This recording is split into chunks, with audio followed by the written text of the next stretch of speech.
Again, this is Two Local Radio. Ray. Sean, Jeezy. And we're interviewing the fabulous, wonderful, badass Mike Flowz. Spelled with a W and Z.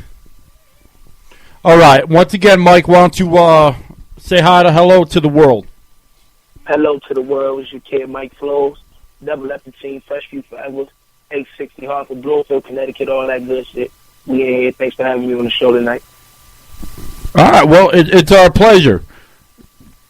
So the first question I have for you, all right, is what happened? What happened with the showcase? I'd like to know that story. Oh, well, I did a showcase out in Manhattan, Wayne's Theater, and everything was legit. It was they sent me some forms and fill out forms with Interscope, A&R, saying everybody was gonna be there, and the event was packed. It was the most people I ever performed in front of in my life. And I went out there, and I was 16 at the time. And the first time I went for the show, it was I want to say maybe 40 acts, and they picked the winner. They picked the winner of the entire night, but I didn't stay for that. They ended up calling me back, telling me that they wanted me to come for the next showcase for the deal, like to win the record deal and all that. So they told me I needed original music. I came back home and I started grinding. I was writing every day. I was in class writing. I was still in high school at the time, so I was in class. I wasn't doing my homework. I just thought, it's my time, so I gotta pick it all up. I go back out there, and long story short, it's another 40, 50 acts, and I was picked and declared the winner. So they introduced me to this guy named Raphael, and he was taking me to Philly and New York and Jersey, and we was going everywhere doing a lot of stuff. But as we started moving on, I was supposed to be going on a summer tour. I was supposed to have a digital distribution deal through Interscope, and none of it was happening. So it was just like I was putting my all into it, like. Cause I was still a kid. I was still a kid at the time. I wasn't even working. I was just in school. So I'm thinking this about to bring the big money. I put all into that, and he ended up just disappearing on me. Like everything that was promised, it didn't go through. I didn't get that summer tour. I didn't get that distribution deal. Really, the only exposure I got from it was the people that I networked with and met that was coming to watch the show. But it never stopped my grind, because here I am today. I'm doing a lot better than I was at that point. But that's pretty fucked up though. That they offered you you busted your tail whether you were still in school or not, and they promised you all these, and then they just ripped your dreams out. Like, okay, yeah, he won, but he's not what we're looking for. Yeah, it was like. What I came to the conclusion was I don't even think Interscope was involved. I think it was like a whole, like, fraudulent thing. It was a real competition. It was real rappers, real judges. All of that was real. But the promises at the end, I don't think that was real from the start, because it was $250 for every person to register. So he was making $250 for 40 artists, and then the entrance fee to get in to watch the show. So all that was bent. It was just for him, and I feel like at the end of the day, it was like all for the money. Yeah. So he probably brought me to the studios just off of like a percentage of the money he had already made. Like, I still won the competition. I was still better than everybody else. But he probably just thought he was going to be able to finagle somebody, and that wasn't me. He wasn't going to be able to finagle me. So what you're saying is, basically, it was just a big scam with a face on it, right? One of the mics is having some technical difficulties, and I don't know why. Say that again. Sean Jeezy's trying to ask you a question here. If you could figure out how to put a mic back on. Sorry, we don't mean to waste your time. Can you hear me now, Mike? No, it's good. Can you hear me now? It's not coming up. Okay, can you hear me now, man? Yeah, now I can hear you. Okay, my question was, so what you're saying is, what was going on is it was a big scam, and they wanted all the money they can get out of the rappers, and it just had a face on it. That's all it was. And then the backing that they were supposed to have, right? Yeah, it was like blind dreams, basically. Like they had everything. That's exactly what it was. It was a lot of promises, but no actual guarantees. Nothing was guaranteed at the end of the day. It was supposed to be because I won the competition, but nothing was what it seemed. So you basically got scammed. Basically, not basically. I did. I did. Yeah. Yeah, that's messed up, man.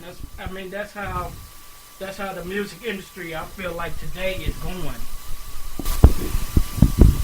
I feel like the music industry is going like that today because, you get like I was telling another rapper that we came acquainted with.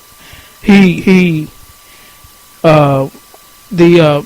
music industry is getting to where most of these rappers nowadays are going independent, and right.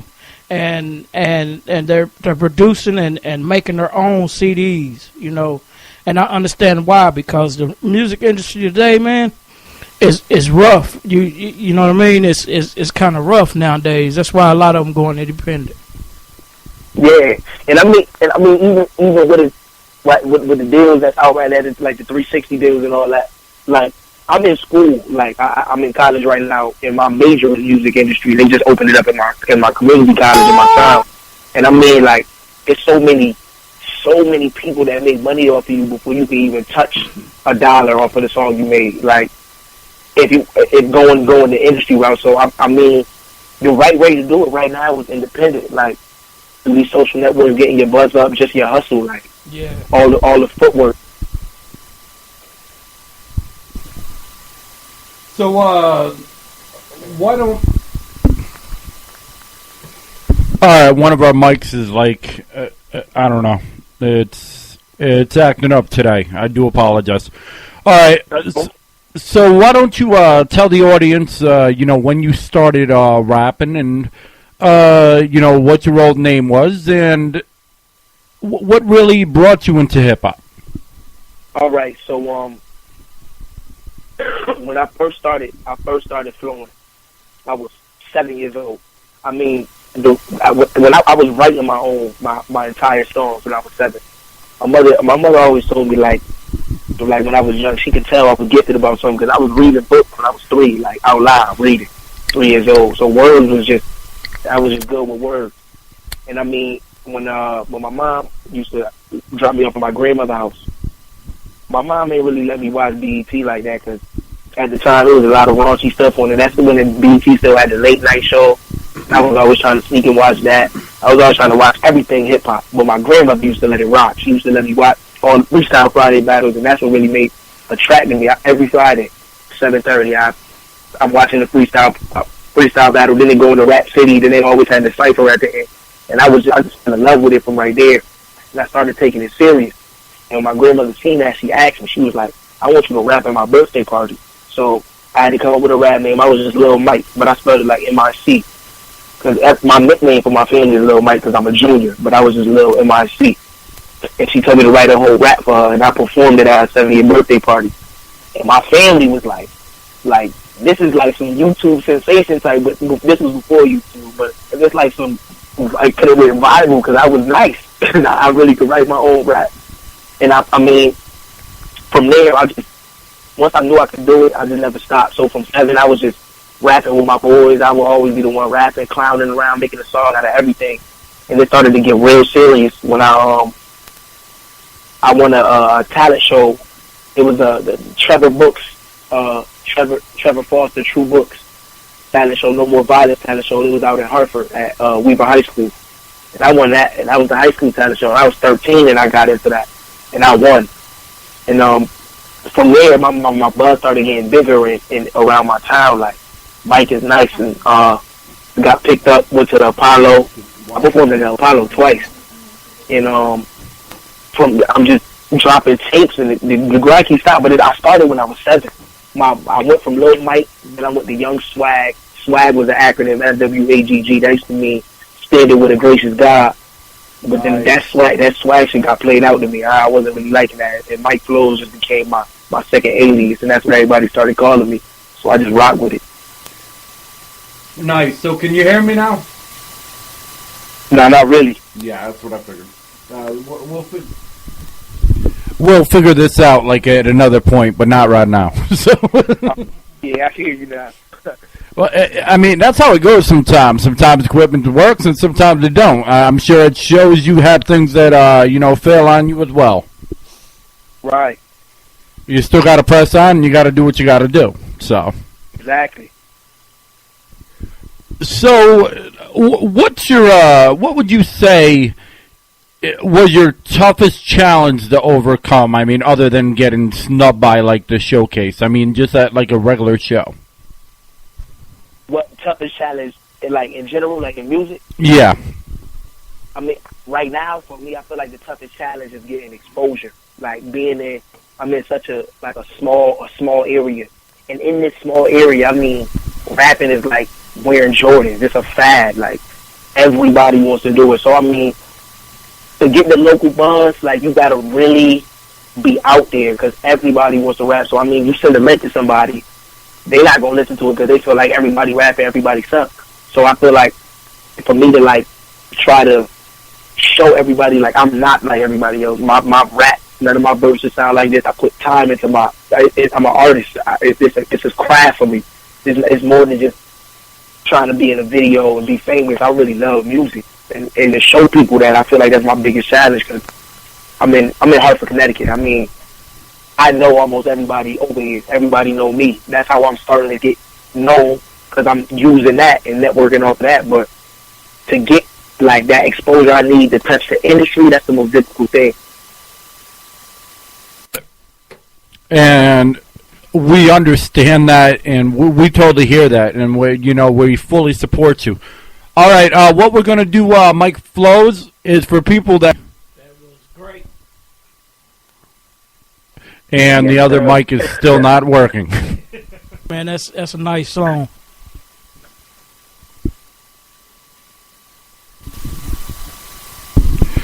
So who are your influences? I mean, my as a rapper, like one of my major influences right now is J. Cole. I feel like that's like every time I listen to that the vibe of his music, I get like the way I rap. I like lyrical storytelling. So I mean, when I started rapping, I was listening to EPMD, Rakim, Nas, Big L, AZ. Like I listened to like rap. I didn't really listen to like the dance songs and all that. I listen to rappers, and I feel like right now, him, J. Cole, Kendrick Lamar, even Drake. Sometimes I like the lyrical like storytelling. Like those are my major influences. But my biggest influence, my favorite rapper of all time, Biggie Small, Notorious B.I.G. That's the reason I rap right now. That's my favorite rapper. That's the god of rap to me.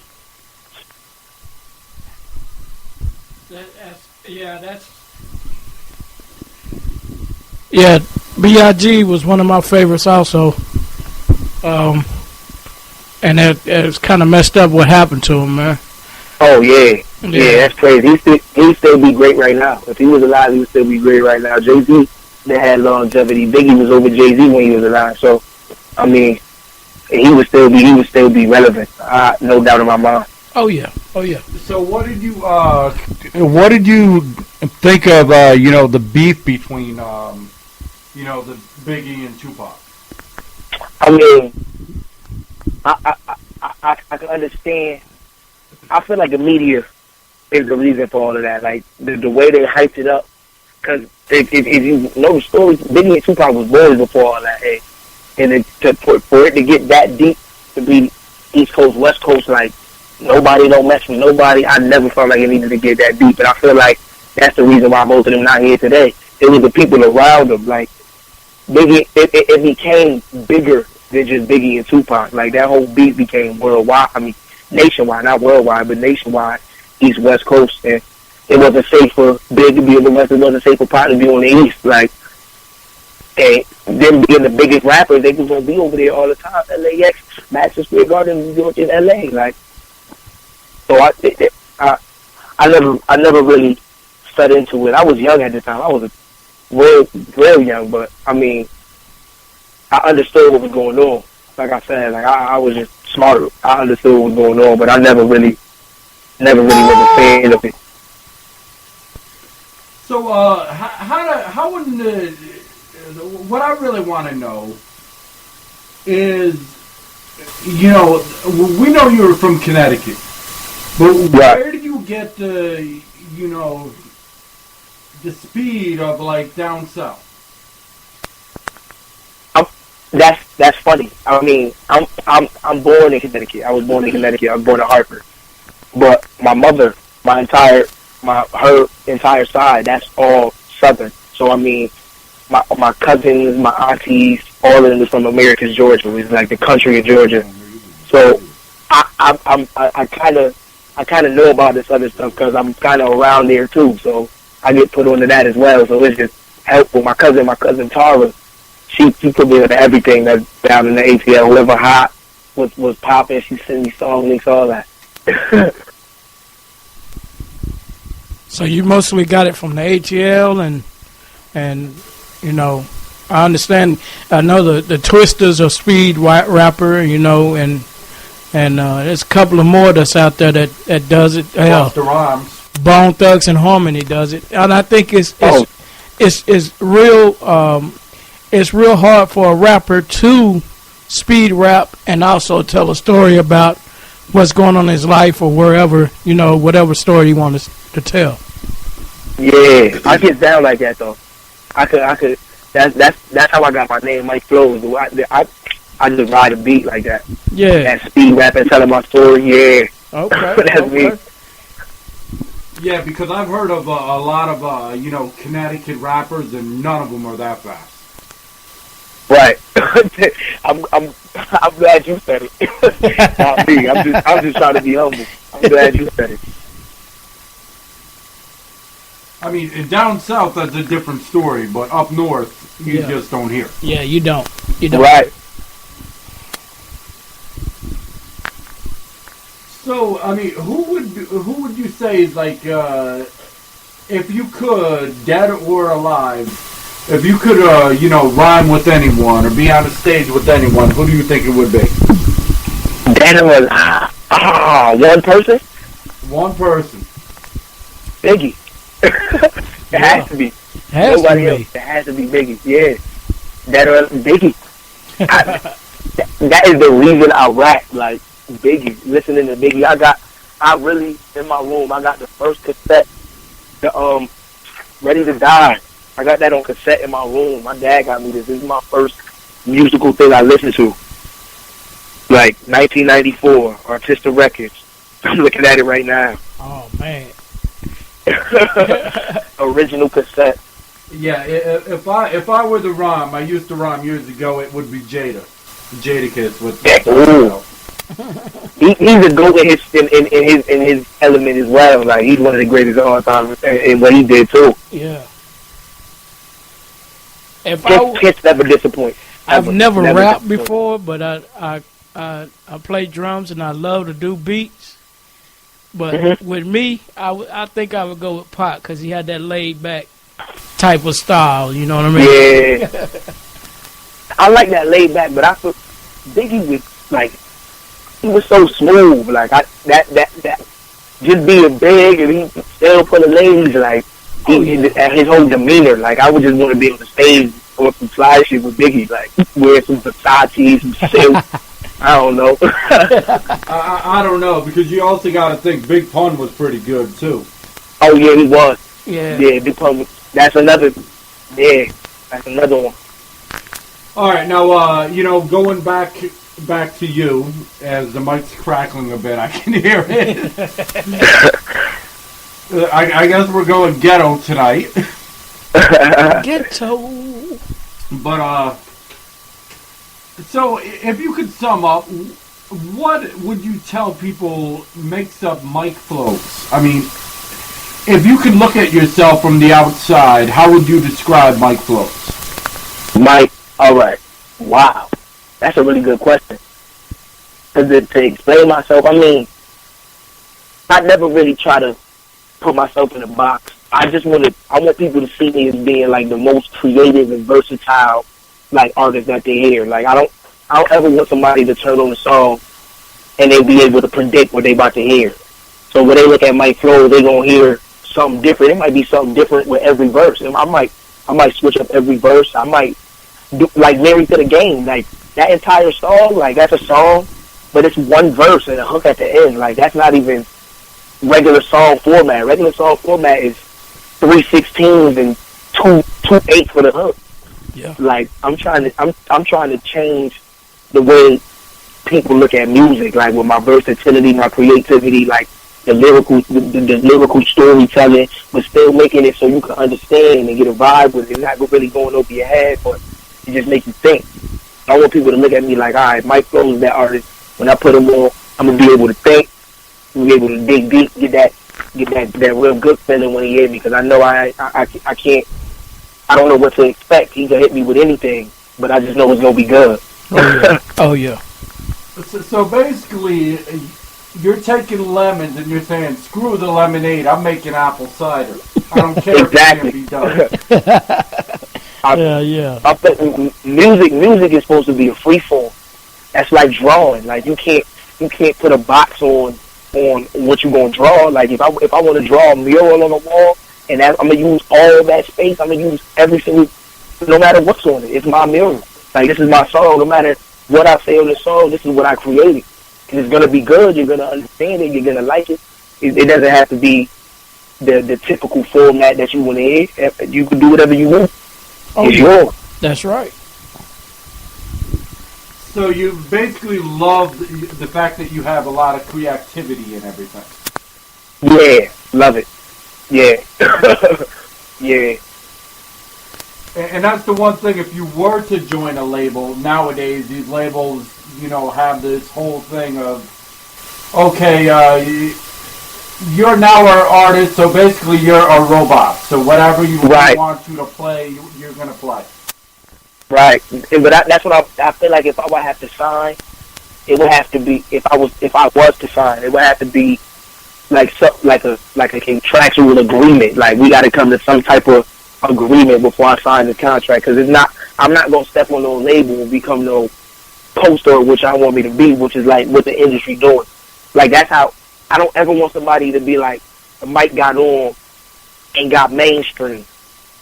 Like that, hearing that, when somebody say mainstream, you know exactly what type of sound you're going to get. Right. Like I don't want to be boxed with no sound. Like you have to sound like this, because to be totally honest, I need my label to work with me, because they know I'm gonna get them their money back with what I'm doing by being different. I can't be the same and get y'all this money. I'm gonna be different and get y'all more money than everybody else that sound the same. Just let me do me. Yeah, stay out of my way and let me have my own creativity and my own freedom. Yeah, I need to be able to work as an artist. I mean, I can't be put in a box. I need to be able to use every element of my mind. I don't want to conserve it. I want to use it all.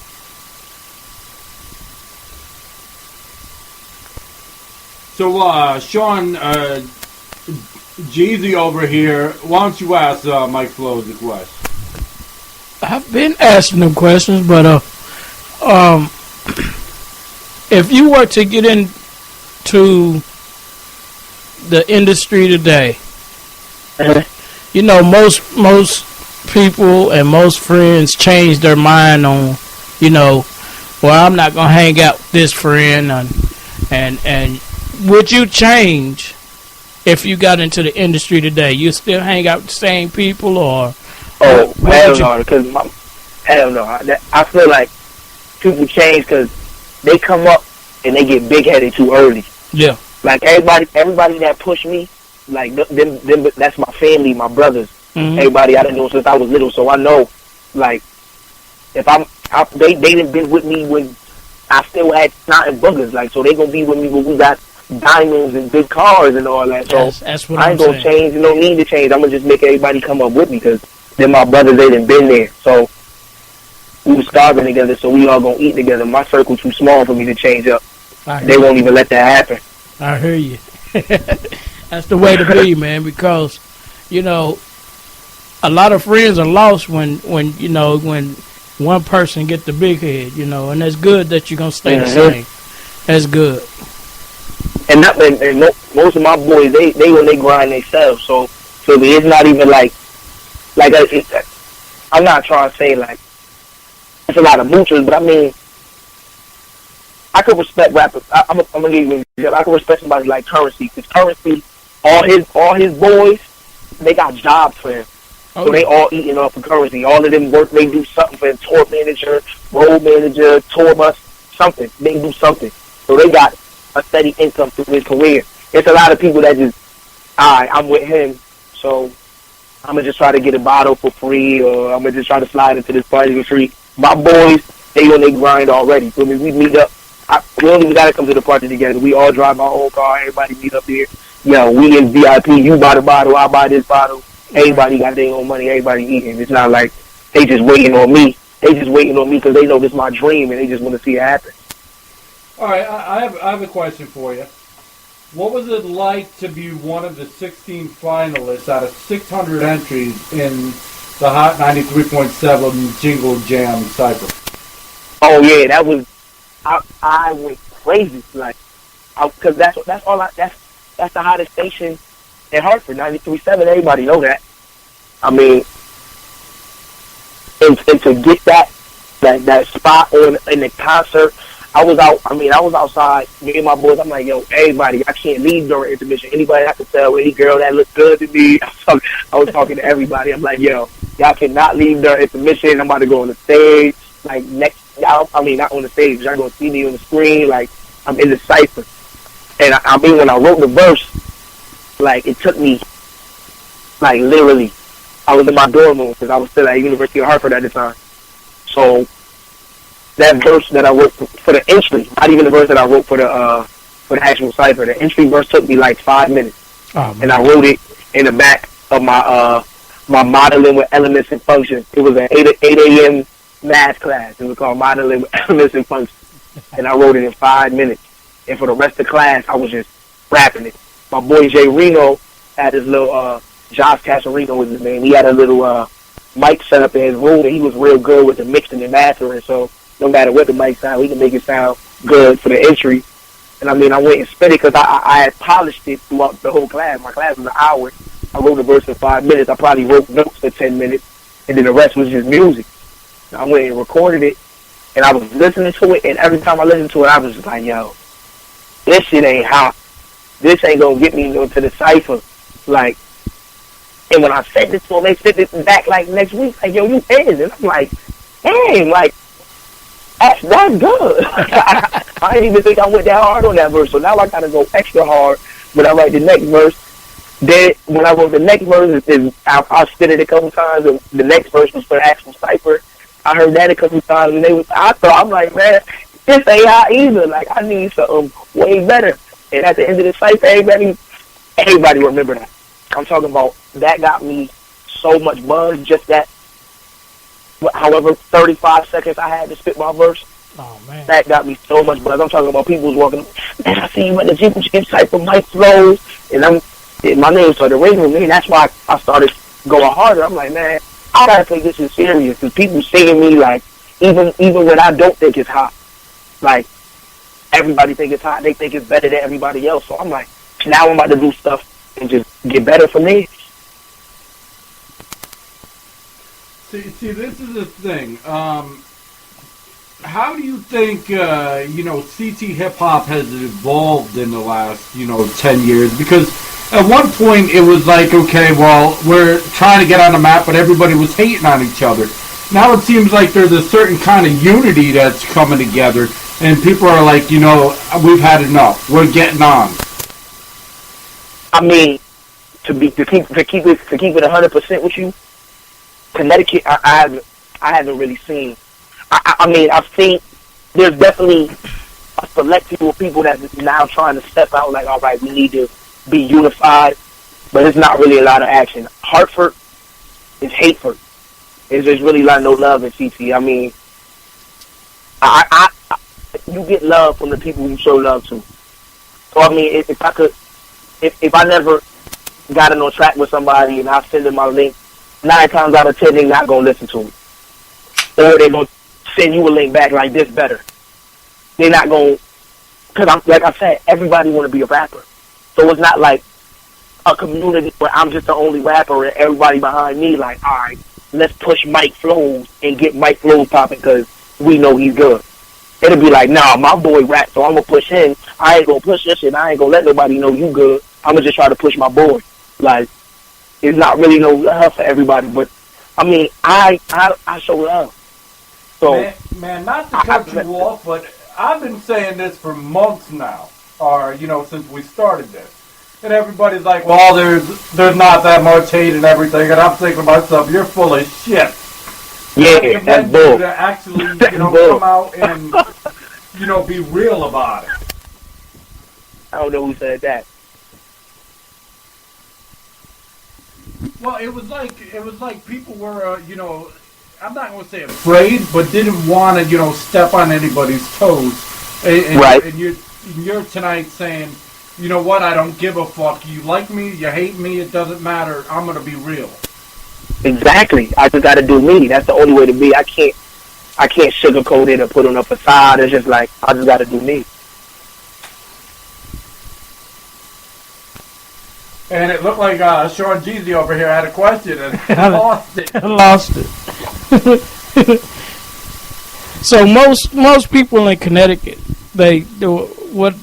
Do you think they're set on their what I'm not from Connecticut, so I wouldn't know, but I'm just saying, are they set in their the way they listen to music, or they're set in what am I trying to say here? I can answer that for you. Uh-huh. I'm sure Mike, because he's real here, will agree with me. Okay. What it is Connecticut is the number one, I've said this numerous times, the number one purchasers of music.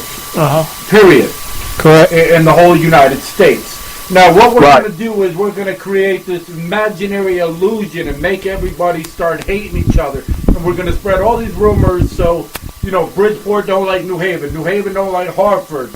Hartford don't like Danbury. Because we don't want them to get together. Because if they get together, then they're going to figure out that they can make so much money and they don't need the rest of us. Yep. Oh, okay.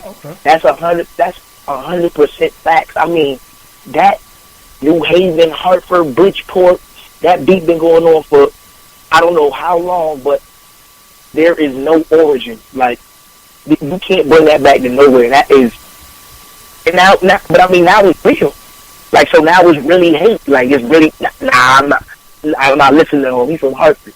I'm gonna listen to my boy from New Haven. Like, if everybody in Connecticut would just come together, like, we could make so much. It's so much talent. Like, there's so many people that can actually do it, but it's just too many more people that's actually hating. Oh man. And that's not just in music. That's in general. Everything. That's in general. That's models. It could be like you have the best ice cream on the block, and people know you have the best ice cream on the block, but still they're gonna be like, you know what? I hate ice cream. Yep. Wow. Yep. Find something. They'll find something. But I mean, I can't really say like I clash with too many people. My personality, like, I'm a friendly person, man. I mean, I got that switch, but I'm a friendly person. People don't really hate on me. Like, if they do, they don't make it known. Like, oh, I don't mess with Mike. But I think the reason why is because like when I rap, like, when you hear me, it's too undeniable. Like, you can't say like, nah, that was trash, because it's really not. You can't. That's my mission. I'm making it hard. I'm making it almost impossible for you to hate on me, because I'm not doing nothing. I'm not hating on you. I'm showing love, and I'm putting out tracks that's fire. So you really don't have no choice but to just acknowledge it. But their choice is to either push it or not, and that's what I mean by that exposure. Like, ride so hard to get exposure, because somebody can know. Somebody probably could be like, Mike, the best rapper I ever heard, but he not from where I'm from. He not from New Haven. He from Hartford, so I ain't playing that. That's cold. And that's crazy, because I mean, we're out here in Knoxville, Tennessee, and Tennessee doesn't do the same kind of things. I mean, everybody, like, yours isn't as good as mine, but I still give you props. Yeah. And there's a unity. Connecticut's never had it, because there's this imaginary map that, the way I'm looking at it, and all the artists that we've had on, and all the talent, including you, definitely, Mr. Mike Flowz, with the WZ. I have to make sure I get that right, because I did spell his name wrong by accident. But see, I'm real. I'm going to admit when I fuck up. Right. But yeah, there's been this fucking imaginary map, and what they're doing is they're basically blowing up that map and saying, well, you know what? Now you got to come through us, motherfucker. Yeah, exactly. Yeah, most of the rappers. It's crazy. It don't even make no sense. Yeah, most of the rappers here in Tennessee, they it's not a side against sides, but they do have their differences, but they still help each other out, If I came to a friend of mine and said, hey, I want you to hear this, he'll listen to it, and he'll give me his criticism on it, But I know where you're coming from. Without taking away from Mike Flowz, in English, for anybody that still don't get what I'm saying, it's basically like this.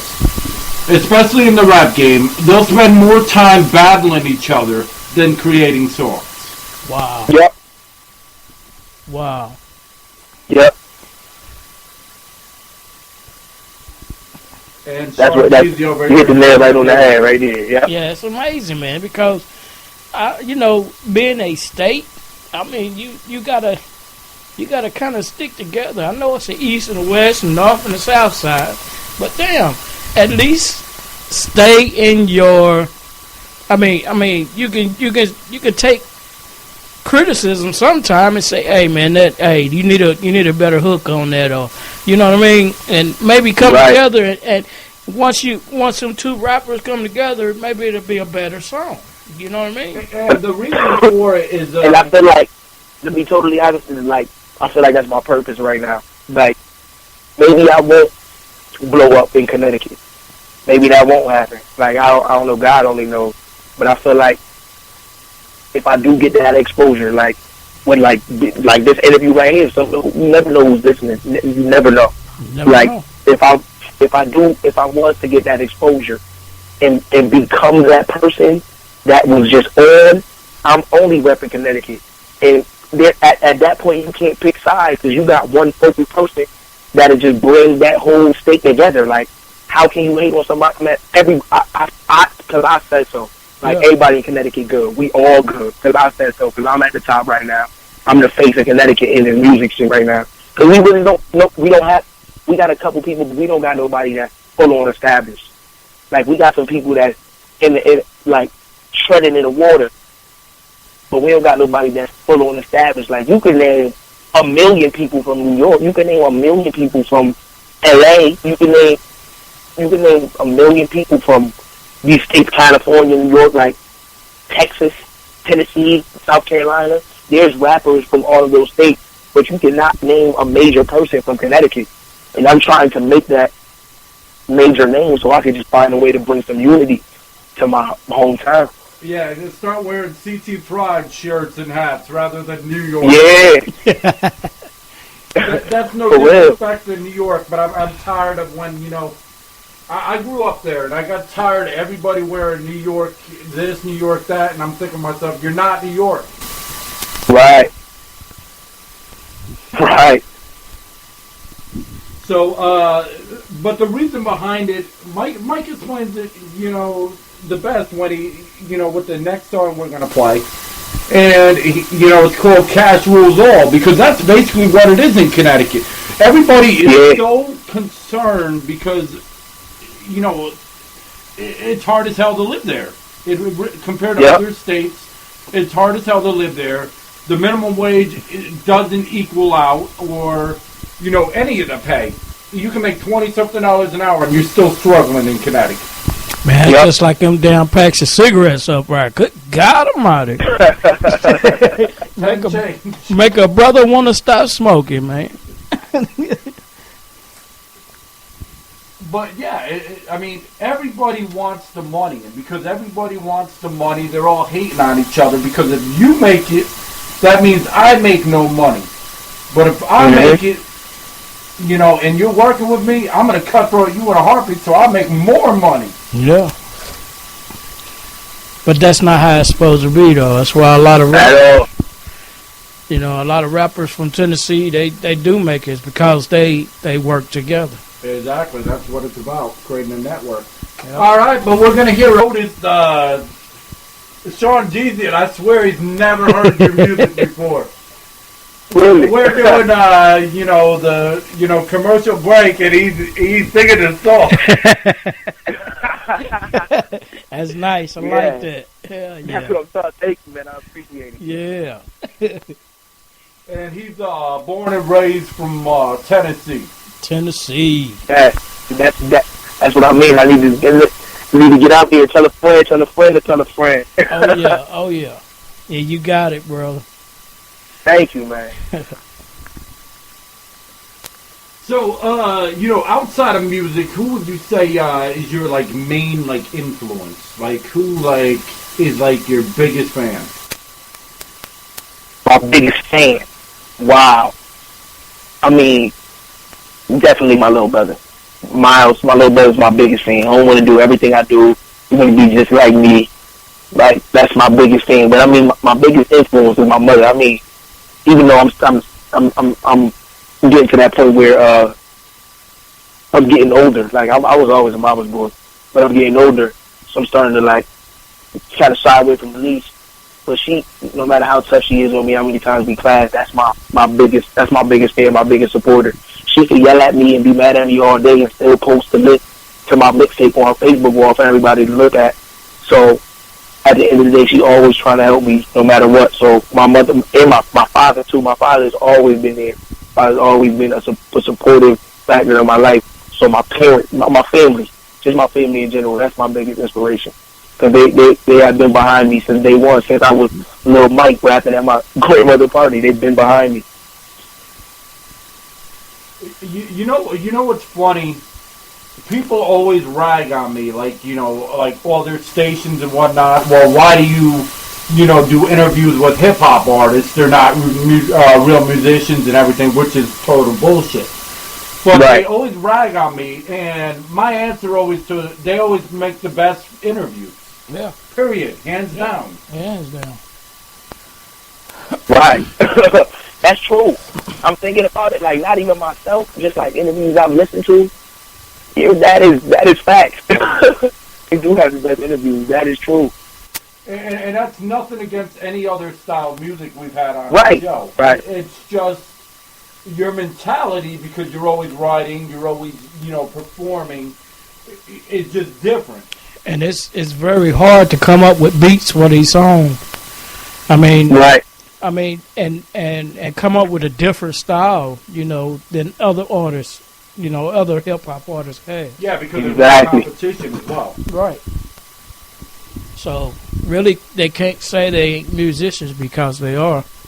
And some rappers get out there and they do live shows. You gotta have DJs and mixers, to do all of that. I don't understand none of that. You give me a set of acoustic drums and I turn them up. But that's what I'm about to say. I got something in my pocket for that too. So oh man, I got to hear it. Yeah. I actually had a show downtown Hartford.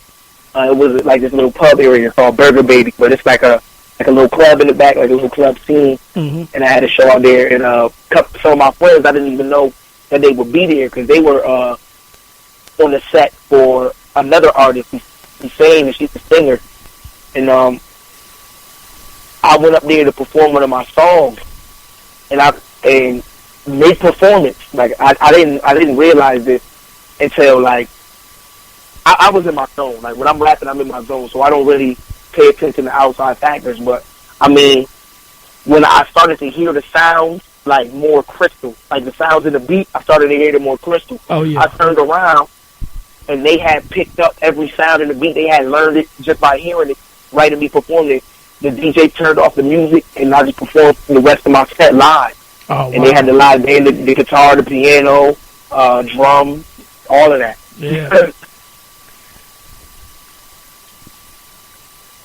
I'm still amazed. I'm still amazed how great this interview is going. And that's no disrespect to any other artists that we've had on, but it's just your personality, like, really shining. Thank you. That's what I was saying. Like, that's why I can't really, like, I can see the hate, like, in Hartford, but, like, my personality, like, it's hard to hate on me. Like, I don't do nothing to make nobody mad. Like, other than being reckless at the club, but I don't do nothing to make nobody mad. If you want to get reckless, you can get beat up too, but I'm not trying to do all that. Like, love it. Because you're being real. You're like, I'm on an interview. I'm taking this as, real as it gets. Right. Exactly, 100%.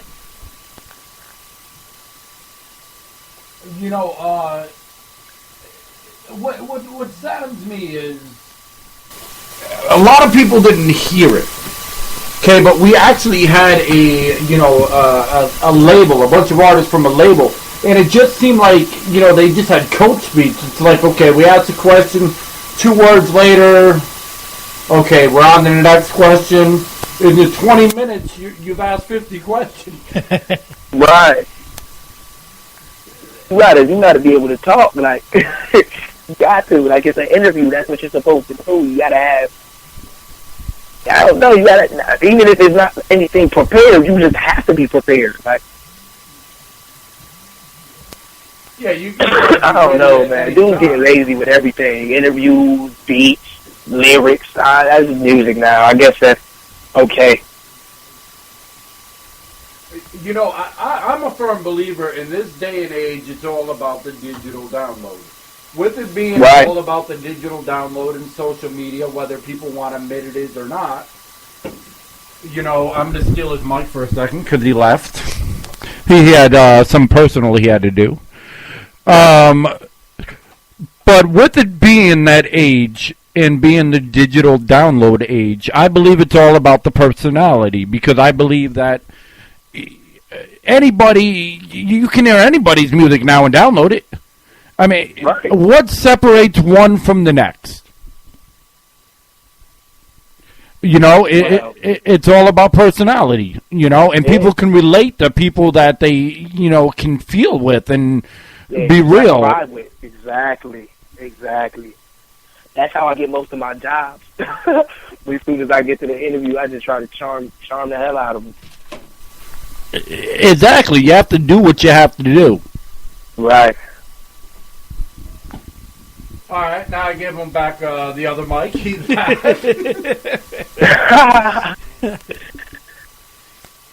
I ganked your mic for a second. I see. Motherfucker. And that's how we are too. We're real, Oh yeah. Right. Definitely. And like I've said, if you're an asshole, be an asshole. If you're a good dude, be a good dude. I mean, show you, because at the end of the day, people are going to see through bullshit anyway. Right. They're going to find out who you are anyway. Oh, yeah, completely through it. Yeah. Like, you ever been to a concert where you thought, like, this person was mad cool, and you go to a concert and they're acting like a little fucking bitch? Yeah. It's like that. It really is like that. Like, people have more than one life. I have one life. I'm only Mike. I'm the same on air, on stage. I'm a different person in my element, of course, when I get into my artistry element. But I mean, I'm Mike at the end of the day. So did you take up any music or any kind when you was in school, or? I mean, I had a couple music classes, but it wasn't really nothing. Like in high school I had sound recording, and that taught me how to use like the boards and stuff like that. I mean, I would definitely have to freshen up on it. I can't walk behind a board or soundboard right now. I don't know what I'm doing. Right. But I took those classes. I mean, it's always been something musically oriented in my schooling schedule. Okay. Since middle school. So even if like music was trying to sway away from me, it just showed itself present in my life somewhere. Music would come up somewhere, and I'll be doing something with music that just made me want to do music for my life. Like, it's always present. Oh, yeah. All right, well, I hate to do this to you, but, you know, some artists are, you know, great at writing, but they can't, you know, come up with stuff on the spot. And then some people can come up with the spot and they can't, you know, do lyrics. Now, if we were to ask you, you know what I'm going to ask you, could you flow something off the top of your head? Right now? Right now. Are you? Come on now. Come on now. This is what I do. Like, I mean, I could say, I said, every day a different situation comes up when it come up. I'm ready for that battle every time they want to run up. I let them know who we dealing with. I hold the one up so I never stop from the sun down to the sun up. It's the epiphanies I'm witnessing. It's sickening. It's track being sold, but nobody's really listening. I'm starting off fresh with the game. It's my christening. And I'm the diamond in the rough, so I'm glistening. You alert the block that I'm coming like the whistling. I'm standing on my toes, so forget about the whistling. I hear them talking loud and clear, but they whispering. I said, speak up and fall back with the stencil ring. And my swag to the moon, I'm a spaceman. And I'm bringing stars to the shit like Aikman. Said I couldn't take them. But when they couldn't take me, I'm glad that we made them know when they didn't make me. They told me he'd take two, or he'd take three. You better set the bars up. You're never going to degrade me or persuade me to sink to your level with them staying on this road. I'ma never have to settle because I always rise up. I flip to the sky. Catch west. I'm the definition of fly, the definition of the fire, trying to come through the speakers, a brand new day with a different pair of sneakers, but hopefully the skill show, filling up the bleachers. Now I'm not a Bugatti Steve, all different features. That's just, I mean, I could keep going. I don't know how long I want me to go for. I'll go all day. That was sweet. Yeah, it was sweet. That was sweet because there's some people that can't do that, believe it or not. All day. I could go all day. Like, verses all day. That's what I do. What's funny is I used to have a friend of mine, and he used to rhyme. And when he would talk, he would rhyme. He just gets so used to it that when he was talking to like a normal person, he ended up rhyming. And I'm like, oh, you're talking. Wow. I mean, I ain't never get it like that. When people say they can tell I rap 'cause the speed I talk and I can still say words, like the clarity of my words as fast as I talk. Like, you talk fast, you rap? Yeah, I do. Actually, I do. Yeah, I heard Listen to my CD. I heard a little of a young Jada in him a minute ago. I heard that. Oh, yes. Yes. Yes. So, before we conclude this, interview, I got a few more questions, and Sean G might have a question or two. He's looking at me like you're out of your fucking mind right now, but so when you are not rapping or doing hip hop, because I think that's what you do, it's something you live right, rather than just rhyme. We learned that from KRS-One and everything. Right. And, the whole thing about it is when you're not doing that and you're not in the studio, what could people see Mike Flowz doing on a day off? But honestly, I'm a chill person. Like, I'm either going, if I'm my days, I really don't have a day off though, because my days off, if I'm sitting down watching TV, I'm gonna have my phone on the side of me writing a verse. Like, if I'm at the gym playing ball, that's you see me at the gym playing ball, but 90% of the time, if I'm never just 100% like bad. It's not like I'm just not doing anything, like music wise. Like, I feel like I'm always doing something music-wise. If I'm not sitting in my room writing a verse, I'm going to call my boy. We going to go outside. If we freestyle, have a cypher, or I go to the studio. It's really no days off for me until I make it, until I start grinding. And then I can be like, all right, on a regular day, I'll just be at a party or something if I'm not doing nothing music-wise. But right now, it's just my 9 to 5 grind. I go to work. I'm in school. And then I'm writing music. That's just me. I'll go play ball. I go to a party now and then, but it's not really no days off until I get there. All right, and for the ladies out there, are you currently single, Mr. Flowz, or? No, I am not. I'm not even, no. No, to the ladies, I'm sorry. Like, I'm going to make songs for y'all, feel me? Just have me in your mind. Just for the song.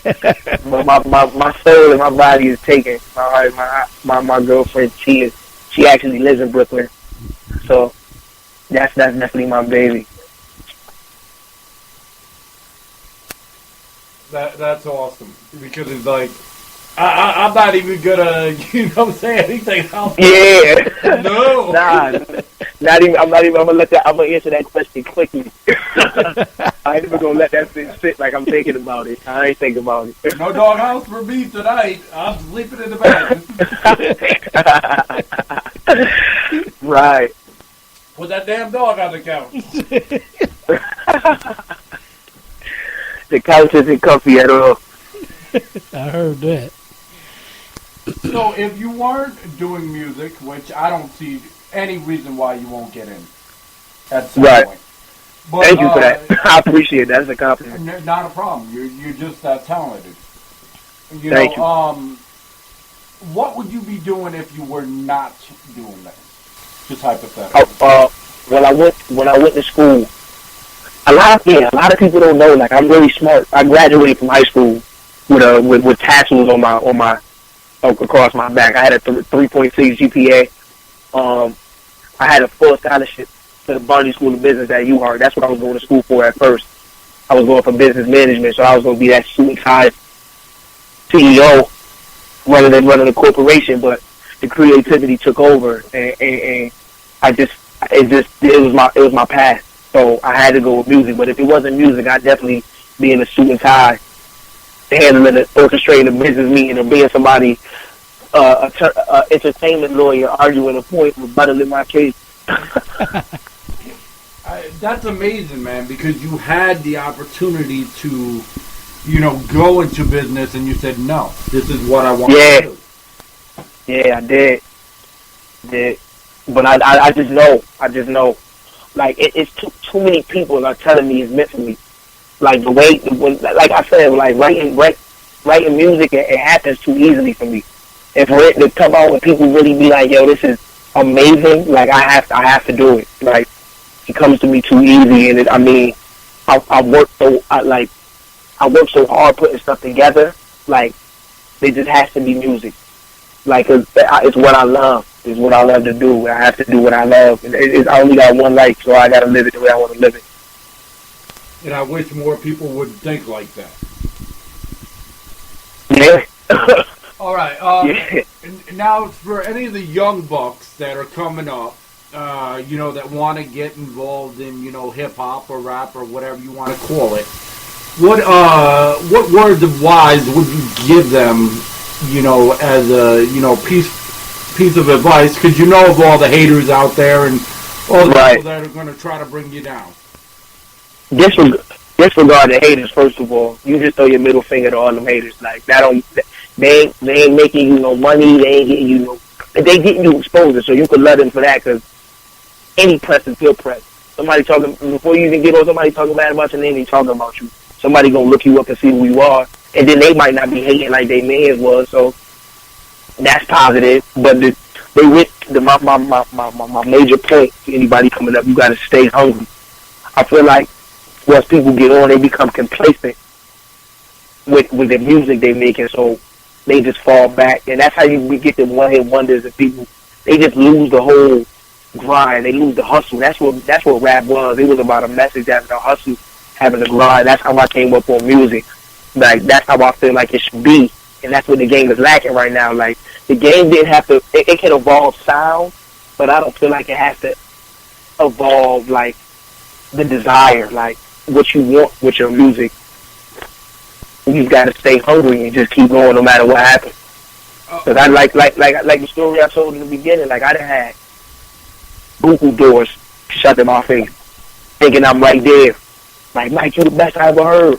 I'm still where I'm at.